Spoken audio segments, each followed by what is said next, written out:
Hi friends, இந்த வீடியோவில் என்ன பார்க்க போகிறோம்னாக்கா, எந்தெந்த எழுத்துக்கள் வந்து மொழி முதல் எழுத்துக்களாக வரும், மொழி முதல் எழுத்துக்களாக வராது, மொழி இறுதி எழுத்தாக வரும், மொழி இறுதி எழுத்தாக வராது, சொல்லோட இடையில் வரும். அதாவது இது வந்து 6ஆம் வகுப்பில் வந்து 3ஆம் பாடத்தில் இருக்கிற ஒரு இலக்கண பகுதி. அதை வந்து நான் இந்த மாதிரி ஒரு டேபிள் காலம் அமைச்சு வந்து நான் எழுதி நான் சொல்கிறேன்.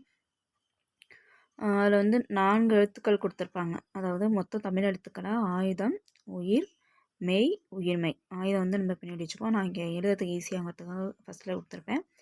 உயிர், மெய், உயிர்மெய், ஆயுதம். இந்த 4 எழுத்துக்கள் இப்போ மொழி முதல் எழுத்துக்களில் என்னென்ன எழுத்து வரும் அப்படிங்கிற மாதிரி நான் கொடுத்துருக்கேன். இப்போ உதாரணமாக வந்து ஃபஸ்ட்டு ஆயுதம் வந்து ஈஸியாக இருக்கும். அதனால் நான் ஃபஸ்ட்டு வந்து ஆயுத எழுத்து கொடுத்துருக்கேன். நமக்கு புக்கில் எப்படி கொடுத்துருப்பாங்கன்னா மொழி முதல் எழுத்தில் என்னென்ன எழுத்துக்கள் வரும், அதாவது தமிழ் எழுத்துக்களில் ஒரு சொல்லோட முதல் எழுத்தா எந்தெந்த எழுத்து வரும் அப்படின்ட்டு கொடுத்துருப்பாங்க. உயிர் எழுத்தா, மெய் எழுத்தா, உயிர் மெய் எழுத்தா அப்படின்ட்டு. அதுதான் இங்கே வந்து நான் இங்கே வந்து அந்த எழுத்துக்கள் வந்து எது இதில் வரும் அப்படிங்கிற மாதிரி நான் இங்கே டேபிள் காலம் கொடுத்துருக்கேன். ஃபஸ்ட்டு ஆயுத எழுத்து எடுத்துக்குவோம். ஆயுத எழுத்து வந்தாலே நம்ம வந்து ஞாபகம் வச்சுக்க வேண்டியது சொல்லோட இடையில் மட்டும்தான் வரும். ஆயுத எழுத்து வந்து சொல்லோட இடையில் மட்டும்தான் வரும். மொழிக்கு முதலாக, அதாவது சொல்லின் முதல்லையோ சொல்லின் இறுதியாகவோ வராது, சொல்லின் இடையில் மட்டும்தான் வரும். ஆயுத எழுத்து வந்து இந்த பாக்ஸை பாருங்கள். ஆயுத எழுத்து வந்து மொழி முதல் எழுத்தாக வராது. ஃபஸ்ட்டில் வந்து கிராஸ் கொடுத்துருப்பேன். அது வந்து மொழி முதல் எழுத்தாக வருமானா கிடையாது. செகண்ட் வந்து மொழி முதல் எழுத்தாக வராது, அதுக்கு வந்து டிக் கொடுத்துருக்கேன். அதே போல் ஆயுத எழுத்து பார்த்தோம்னா மொழி இறுதி எழுத்தாகவும் வராது. மொழி இறுதி எழுத்தாக ஆகாதுங்கிறதுக்கு டிக் கொடுத்துருக்கேன். ஆயுத எழுத்து வந்து சொல்லோட இடையில் மட்டும்தான் வரும். அடுத்து பார்த்தோம்னா உயிரெழுத்து. உயிரெழுத்து சொல்லோட முதல் எழுத்தாக வரும், டிக் கொடுத்துருக்கேன். சொல்லோட முதல்ல வராதுனாக்கா அது வந்து தப்பு. சொல்லோட முதல்ல தான் வரும். மொழி முதல் எழுத்தாக வராதுங்கிறதுல கிராஸ் தான் வரும். அடுத்து பார்த்தோம்னா உயிரெழுத்து வந்து மொழி இறுதி எழுத்தாக வருமா அப்படின்னு கேட்டால் வந்து மொழி இறுதி எழுத்தாக வராது. உயிரெழுத்து வந்து ஒரு சொல்லோட இறுதி எழுத்தாக வராது. ஆனால் அதுக்கு வந்து இது கொடுத்துருப்பாங்க, என்னென்னா ஒன்று அளபடையாக வரலாம், இல்லைன்னா உயிர்மெய் எழுத்தாக வரலாம். உயிரெழுத்து வந்து தனித்து சொல்லோட இறுதியில் வராது. அப்படி வந்துச்சா அப்படின்னாக்கா அது வந்து ஒன்று அளபடையாக இருக்கணும், அல்லது உயிர்மெய்யாக தான் வரும்.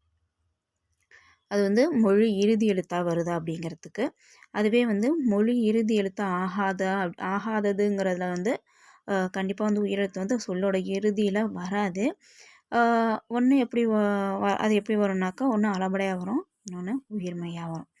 அடுத்து கடைசி பார்த்தோம்னா சொல்லோட இடைச்சொல்லாக உயிரெழுத்து வருமா அப்படின்னு கேட்டால் கிடையாது. அப்படி வந்தாலும் அது வந்து அளபடையில் தான் வந்து வரும்.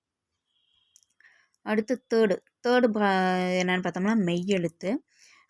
மெய்யெழுத்துங்கிறது நமக்கே தெரியும். மெய்யெழுத்து வந்து ஒரு சொல்லோட முதல் எழுத்தாக வராது.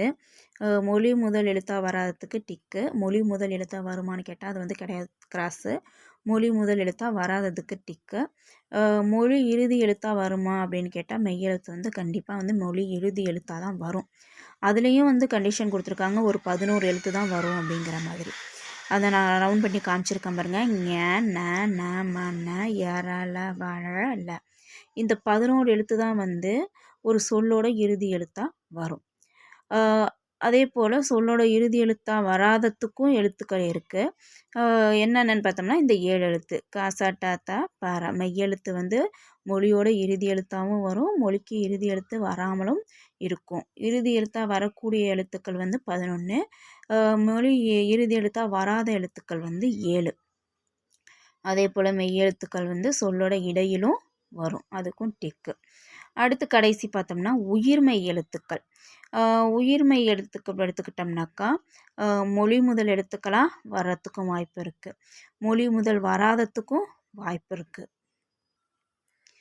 உயிர்மெய் எழுத்துக்கள் எடுத்துக்கிட்டோம்னாக்கா மொழி முதல் எழுத்துக்களாக என்னென்ன எழுத்துக்கள் வரும்னு பார்த்தோம்னா அந்த 2 எழுத்துக்களுக்கு டேஷ் போட்டிருக்கோம் பார்த்தீங்களா, காசா, தாப்பா, நாம. இந்த வரிசையில் வந்து எல்லா எழுத்துக்களுமே வந்து மொழி முதல் எழுத்துக்களாக வரும், உயிர்மெய் எழுத்துக்களை. அதுவே வந்து இந்த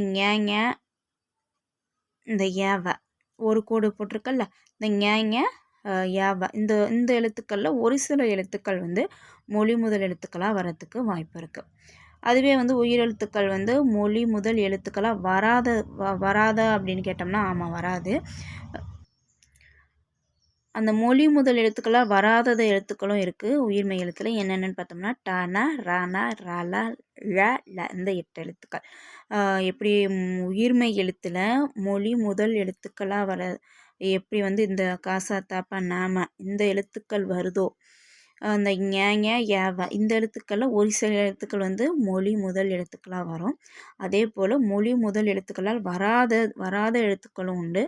என்னென்னு பார்த்தோம்னா டான ரன ரல ழ ல.